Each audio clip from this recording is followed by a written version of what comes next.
Hello everyone, welcome back to NaaZ Lectures. Today we are going to enjoy a beautiful and heartwarming poem called Pocketful of Sympathy by Allison Cassidy. This poem teaches us a very simple but powerful lesson. Kindness and sympathy can heal pain better than medicine. So let's open our hearts and discover how a pocketful of sympathy can work magic. The poet says that a pocket full of sympathy is something wonderful. It can stop a scratch from stinging and prevent a bruise from turning black and blue. This means that when someone is kind and caring, even small pain starts to feel less painful. A pocket full of sympathy can do much more than heal the body. It can stop a heart from hurting and catch a tear before it falls. Just like a raindrop sliding down a cheek, tears of sadness can wipe away with love and care.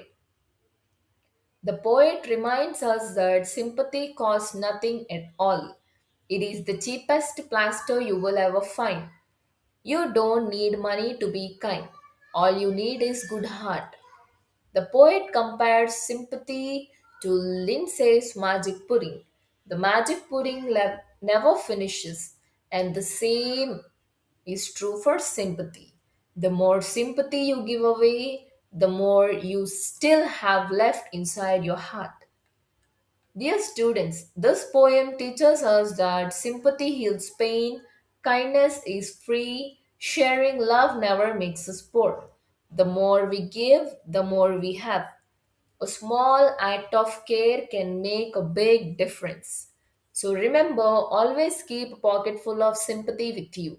Use it to help someone who is sad, comfort someone who is hurt, and spread happiness wherever you go. If you like this poem, please like the video, write in the comments how you show sympathy, subscribe to NaaS Lectures for more poems and lessons. Thank you for watching. Bye bye.